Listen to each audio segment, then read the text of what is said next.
में भटकते हैं, उनको 2 वर्षों तक 2000 रुपया मासिक भत्ता उनको दिया जाएगा ताकि वो नौजवान अपने पैरों पर खड़ा हो सके। हम यही कहने के लिए मैं आज आपके बीच में आया हूँ। आज इस देश में अगर आप देखें, आदिवासी के नाम की तो सब लोग राजनीति करते हैं, लेकिन आदिवासियों के लिए कोई पार्टी काम करती है तो वो भारतीय जनता पार्टी काम करती है। अब याद रखिए, झारखंड अलग राज्य भी बना, भारतीय जनता पार्टी ने बनाया, अटल बिहारी वाजपेयी जी ने बनाया। कांग्रेस तो 55-60 वर्षों तक राज किया था, लेकिन अलग झारखंड राज्य नहीं बनाया।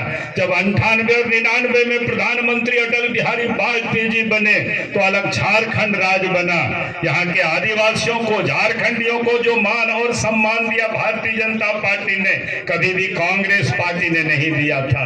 और इसीलिए मैं आज आप सब लोगों से यही कहने के लिए आया हूँ। यहाँ आदिवासी भाई बहने खड़े बैठे हुए खड़े यहाँ पर उपस्थित है बड़ी तादाद में। आदिवासियों को मान सम्मान के लिए आदिवासी मंत्रालय भी बनाया और साथ साथ देश में 700 से अधिक आदिवासी जातियां हैं, अनेक प्रकार की बोली है, उसमें से एक संथाल भी है। संथाली भाषा को संविधान के 8वीं सूची में भी किसी ने कोई स्थान दिया है तो भारतीय जनता पार्टी ने स्थान दिया है, अटल बिहारी वाजपेयी जी ने स्थान दिया है। और नरेंद्र मोदी जी देश के प्रधानमंत्री बने तो उन्होंने इस देश के राष्ट्रपति किसको बनाया? श्रीमती द्रौपदी मुर्मू को बनाया, जो हम सब लोगों संथाल समाज से आते हैं। और साथ साथ द्रौपदी मुर्मू के साथ झारखंड देश के अंदर में आज भी 2 राज्य में मुख्यमंत्री आदिवासी हैं। आपका उड़ीसा में आपके मोहन मांझी संथाल मुख्यमंत्री है, आपके छत्तीसगढ़ में भीषुन देसाई गौड़ मुख्यमंत्री आदिवासी मुख्यमंत्री है।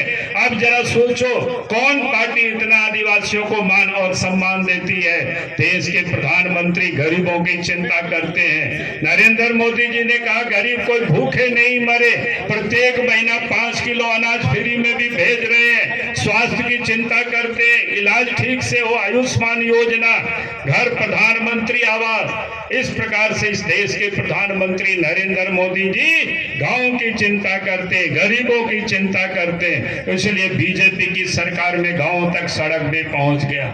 नहीं तो गांव तक आने जाने की सड़कें नहीं हुआ करता था, नदी नाला में पुल पुलिया नहीं होता था, घरों के लोग बिजली भी नहीं देखे थे।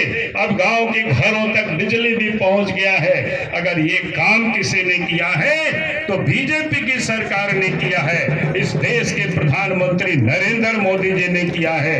आज लोग कहते हैं कि बीजेपी की सरकार बनेगी तो लोगों की जमीन लूटेंगे, ये दुष्प्रचार करते हैं। आप सबको मैं बताता हूं कि इस राज्य में अगर जितनी आदिवासियों की जमीन कांग्रेस के राज में लूटा गया है, बड़े बड़े डैम से लूटा गया, बड़े बड़े खदानों में लोग विस्थापित हुए, उजाड़े गए, बड़े बड़े कारखानों में लोग उजाड़े गए, कांग्रेस के राज में हुआ। और झारखंड मुक्ति मोर्चा, झारखंड पार्टी के लोग उन्हीं के साथ थे, लेकिन कभी भी लोगों को न्याय नहीं मिला।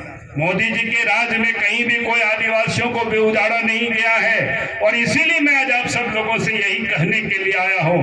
और झारखंड में आप सबसे मैं यही कहूंगा कि आज रोटी बाटी और माटी को बचाने का सवाल है, यही मैं आप सब लोगों से निवेदन कर रहा हूं। और मैं आज कहूंगा कि आदिवासी भाई बहनें, हमारी तो आबादी घट रही है। आप जरा देखिए, संथाल झारखंड प्रदेश में 10% की आबादी की कमी हुई है 1951 से 2011